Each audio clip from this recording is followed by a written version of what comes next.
You know, this was a topic I never actually thought about until now, which is surprising considering that I always parade Sympho Gear as a series that has a ton of interesting scaling to go over. Because of that, I've had various questions in my head that went unanswered, but one of the most interesting ones wasn't anything involving how crazy a specific character was or the intricacies of a transformation, but instead it was a fight scenario that had caught my eye, being the F.I.S trio fighting against Finé. Now yes, having current villain group fight against previous villain group isn't necessarily a new or innovative concept, but the thing about this one is, it's Mahou Shoujo, so it's innovative to me. I would say that XDU probably gave us an answer to that, but not only can I not read Japanese, shocker I know, but the game is also dead and I'm sure no one has translated every single individual EX quest and still has access to those files, so we're just going to use regular power scaling and canon material to figure it out. Yes, I do know that Kaneka wrote a bunch of scenarios for XDU, but like I said, no translations, and I'm not doing scaling for Carmenoids and Beatrice yet, but that doesn't matter, we already have an answer for this. And with that being said, without further ado, let's go and yeah, I got nothing witty for this intro.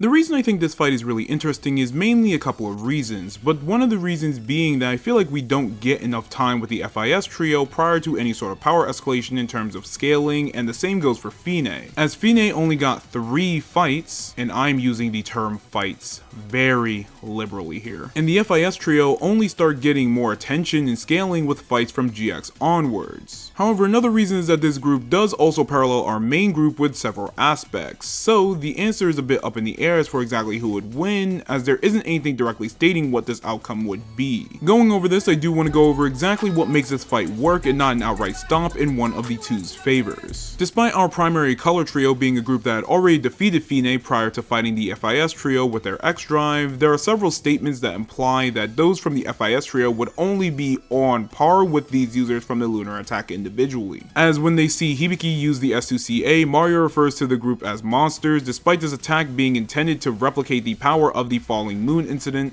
something that Finé caused by bringing a piece of the moon down to earth while on her last legs with pure physical strength. However, despite this thought, Tsubasa still wondered how Mario was that powerful when she was fighting her without an armed gear. There is an argument that at this point they could be seen as weaker due to the situations with their encounters, but there are a couple of counter arguments, including the Tsubasa statement and the term of that monster being primarily focused on Hibiki, as she was the strongest out of the 3 due to being fused with a relic and having a higher amp compared to the rest. The 6 do even out near the end, mainly due to Hibiki losing fusion status and subsequently nerfing her, but even if they did need Linker to fight, they were still relative to these gears post-lunar attack in the first place. In addition, while this thought process of F.I.S being weaker than base gear users is something that can imply Finé would stomp, even characters pre-G like Chris and Tsubasa did have climax songs that could destroy the Kadinger, the cannon made to shoot down the moon powered by Durandal, but Hibiki was the only one that Finé implied to be a rival to her due to her fusion status, which was also sort of confirmed narratively by the other 2 having their fake out deaths after dealing with just the moon laser. Not only that, but she still had the Dragon of Revelations up her sleeve the entire time, so even though they had X Drive, the Dragon of Revelations was still enough of a threat to the primary colors trio. There's also the argument that Finé would stomp based on her fighting against the Bavarian Illuminati, but there are a couple of things to that, since firstly, one of the few things we do know is that she sealed Tiki away, which isn't much to slap away at GPS device, but also it doesn't make sense narratively for the users to have Finé, someone who would be at the level of Adam, to need the Dragon of Revelations against Season 1 X drives or need the Kandinger to destroy the moon in the first place, since Adam could already take the power from the entire constellation of Orion, meaning if he has that far of a reach, she should as well.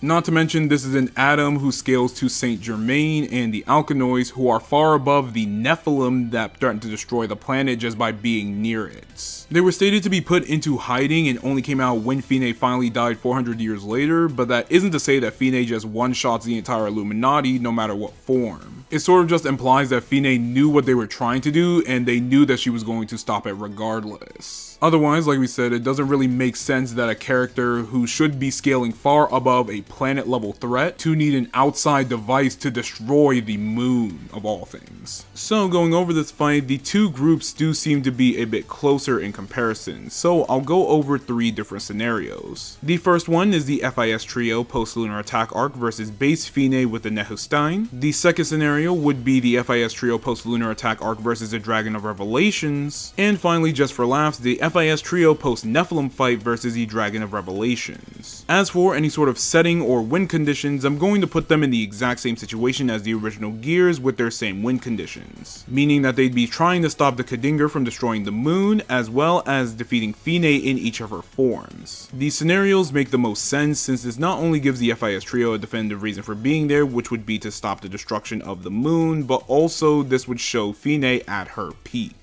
Starting with scenario 1, this one's a bit hard to go over, as you can go back and forth on the scenario since you have arguments for both sides. However, we'll start off with one of the win conditions first, being can the F.I.S. trio stop or even destroy the Khadingar? Now this is a resounding yes, there isn't anything saying that they cannot otherwise. Maria without an arm gear does scale to a stronger Tsubasa who had destroyed the Khadingar already, while the blades of Zababa are also relative to Maria, so there isn't an issue where they cannot destroy the Khadingar. If a shot is already fired, however, there isn't anything that they could do since unlike Chris, none of them can exactly intercept the attack the same way Chris could. But as long as they can destroy the tower before it fires, which they definitely have the ability to do considering that Maria, Kirika, and Shirabe all scale to the stronger Tsubasa, then there's nothing to worry about regarding that win condition. However, that then leaves Finé herself. So now the question becomes, could they beat Finé? Now, interpretations of Finé scaling does come in 3 metrics, going off of anime only, anime and manga, and implications post season 1. But since we already went over the Adam issue, that leaves the other 2, and since the manga adaptation was still written by the same man, we're going to go over it very briefly for that author's intents. Throughout the anime, Finé's only rival throughout her fight in base was a Berserk Hibiki, with Hibiki's Berserk state being able to damage Finé and break through Asgard. This is also later confirmed when she takes on all 3 of the gears at once without using any sort of special moves or taking very minimal hits, with the only exception being when she blocks the attack from Tsubasa with Asgard when she tries to attack the Khadingar, but this is more of an attack on the Khadingar rather than Finé herself. In addition, Finé constantly goes over how due to Hibiki fusing with a relic, she's much stronger compared to Chris and Tsubasa, which is confirmed multiple times over as Chris is surprised that Hibiki starts to manifest an arm gear after having Gungnir's gear active for such a little amount of time, as well as Hibiki's arm unit stating to be punching with the strength of multiple climax songs worth of amps in the keywords. Not only this, but Chris is comparing her charge punch to Tsubasa's climax song, with Tsubasa being someone who had over 2 years of training and fighting with her gear while naturally being a candidate, being a prodigy that was able to activate Ame no Habakiri at the age of 5, so comparing someone who had this power for less than 10% of the time to this, as well as still being stronger, just shows how much stronger Hibiki should be compared to the other 2. Now this isn't saying that Hibiki is the strongest, most uber powerful character in the fight, but Finé takes Hibiki much more seriously compared to the others, especially considering the fact that Finé ends up fusing with the Nehustein armor after realizing that Hibiki is just so much stronger after fusing with a relic.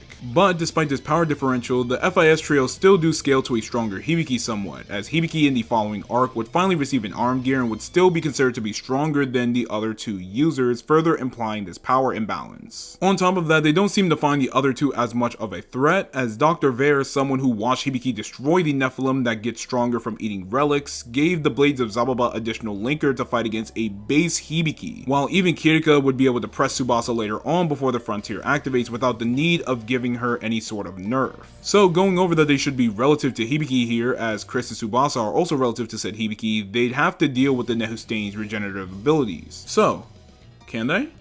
The simple answer is yes. We learned in the following arcs that the blades of Zababa when together cut both spiritually and physically, as we see Malark state that her wounds are taking a longer time to heal due to Zababa. However, even if we don't go off of that, we have 2 different ways of confirming that the Nehustein's regenerating properties can be either bypassed or overpowered. As in the manga, Tsubasa was able to pressure Finé with her climax song into combining herself together again, since the Nehustein armor wasn't able to heal her with a certain amount of strain after being split up into several clones, despite is infinite regeneration ability. While people do disregard manga feats as a different continuity, I did mention that this is working on an author's intent argument there, but aside from that, Finé's Nehustein armor also does completely break at the end of her fight with the gears after being overloaded by Durandal. But even if we don't go off of either of these arguments, the second way would be with climax songs, mainly Kirika's, since her climax song has the ability to cut the soul of the person it hits and is stated that no physical defense can stop it. Now while this can be seen as her little Chunibyo nature, adding all stuff just because, since we do see physical things that can't block the scythe, when the scythe does contact Shirabe, the soul of Finé disintegrates, despite the attack being something that Shirabe wakes up from moments later and not being seen as fatal. There's also Shirabe's climax song, which she states is a set of saws that attack endlessly, but we legitimately never see her use this outside of the confrontation with Hibiki. However, she used this only with the intent to stop her from moving, so there is a chance that this is the case as long as she can use her gear, though endlessly is up to debate. So as long as Kirika can tag Finé with Igolima, then it's a done deal, but I didn't even bring up unison amps yet. Even without them, the trio are still relative to post-lunar attack gears, so the main question becomes, do you think that Finé would be able to fight against 3 X-Drive users at once in base?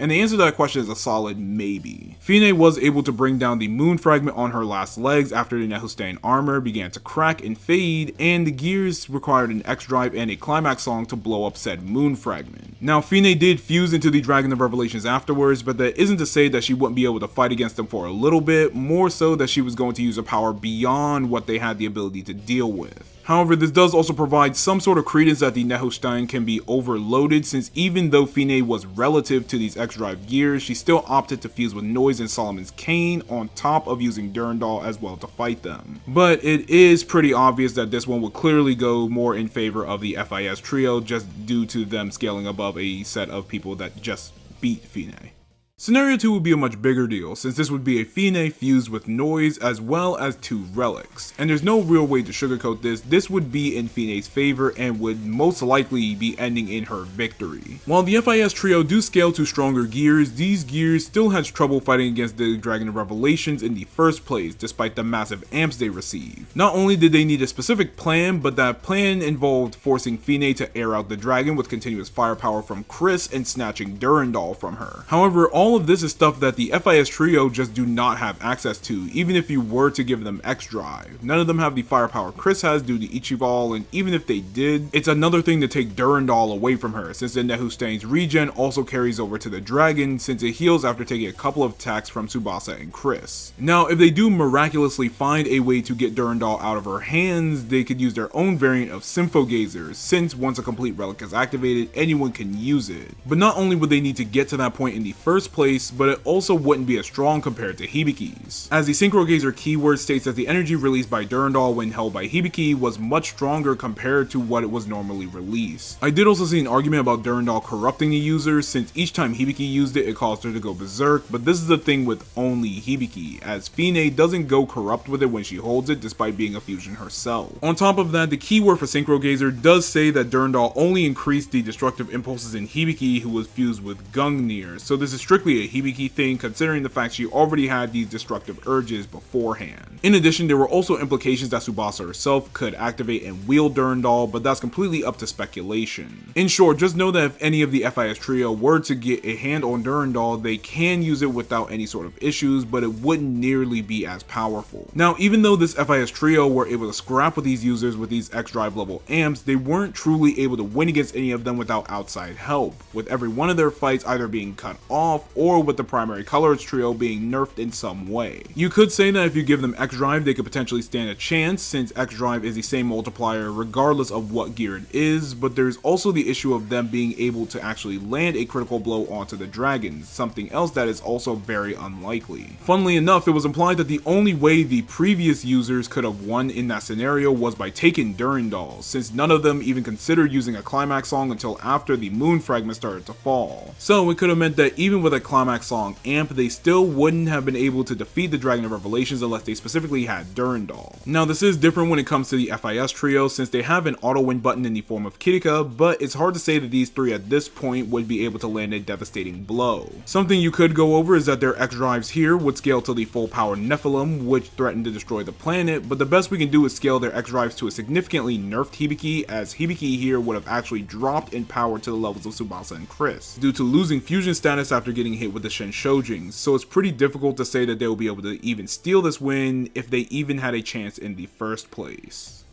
Scenario 3 is a bit different since this would be the F.I.S. trio after the Nephilim fight going against the Dragon of Revelations, but this one is pretty clear cut and dry as to who would win. The first thing would simply be the power increases, which are vastly different compared to back in Season 1. The F.I.S. trio post Nephilim fight but pre-Ignite are just so far beyond whatever Season 1 gears would be that it isn't even funny. An example would be the resident jobber Maria, who without Linker was able to push an autoscorer Gotti to use alchemy, with the autoscores being designed to be strong enough to force the gears to draw out the power of the Ignite module, which is a power that is upwards of 1,000 times of an increase depending on how many levels are activated. However, even with this linkerless Maria, Carol still wanted to send out Mika, an autoscorer literally designed for combat, to take out Gungnir, with Mika being stronger than the other autoscorers just from being able to fight against Hibiki, someone who didn't need Linker in the first place, as well as being able to use Burning Heart, something that she only uses against Unison Ignite Zababa. So I don't think I'd really need to put into context how these guys should, at the very least, be able to damage the Dragon of Revelations just off the power escalation alone. But the question then goes to, could they still bypass the Nehostein regen? And that answer, while still being no to an extent, isn't really a problem anymore, as the main issue regarding the F.I.S. trio fighting against the Dragon was 1, if they could get into tag Finé, or 2, could they get Durandal from her? Now the answer to both of these would be yes. The previous X-Drive gears had the ability to break through the Dragon of Revelations armor enough to the point where Chris could get in, so the F.I.S. trio at this point should be able to do the same since they scale above these previous X drives. While I did mention that the entire plan to get Durandal required Chris's firepower to force Finé to air out the inside of the dragon, this was just to get Durandal as far away from her as possible, since they were not only getting into Hibiki but also wanted to get Tsubasa to hit her hard enough to get her to let go of the relic. In addition, the trio can still tag Finé surprisingly, with all of them having some way of getting up to her with either flight or not, even without X drive. On top of all of this, they don't even need to get Durandal out of Finé's hands in the first place, since their win condition of just tagging her with Kirika's Climax Song is all but assured once they do get into the dragon. Now a lot of people may say that pre-Ignite shouldn't be able to do any of this, but reminder that everything I've gone over up to this point is all pre-Ignite scaling, since Black Gungnir and the Blades of Zababa all had their own individual fights against auto scorers. And on top of that, it is more telling that Carol, someone who is known to only do things that expect results, sent out Mika, an auto scorer who cannot take memories like the other dolls and requires externally added memories, a finite resource to even move, to fight against not only both of the Gungnir girls, of which Gungnir had gotten no upgrades up to this point, as well as fighting against the Blades of Zababa, gears that have the power of Unison, which is an amp nearly equivalent to Ignites. So this is pretty clearly given to the F.I.S. trio. Even if you do go to wank the Dragon of Revelations, which I'll entertain that argument for a moment, would scale to be vastly above Adam, the perfect man that could casually take power from the entire constellation of Orion, the X-Drive gears in G punched through the Nephilim with Vitalization, which led to the Nephilim draining enough energy from the gears to heavily damage the entire treasury of Babylon, a pocket dimension of near infinite size that held all of the noise. And these gears would surpass this in GX just by existing before Ignite gets added. So no matter what, it's pretty obvious that these three post-Nephilim and pre-Ignite would just absolutely dominate in this fight against Finé, assuming these versions don't just speed blitz her due to the scaling to these Shenshojing's light-based attacks. I didn't really go over speed scaling on any of these, but that's just mainly because neither had an exact edge over each other in speed until this point, where in which case Finé hasn't shown any results to be faster than light. The closest speed feats we've gotten is her scaling to Chris, who intercepted the Kadinger's attack, and her pulling down the Moon Fragment, but both of these feats only count to light speed if you really wank them. But the gear struggling against the speed of the Shenshojing even while blocking it, and even keywords implying that this is reflecting light, just further implies that these speeds are something that Finé is just ill prepared for.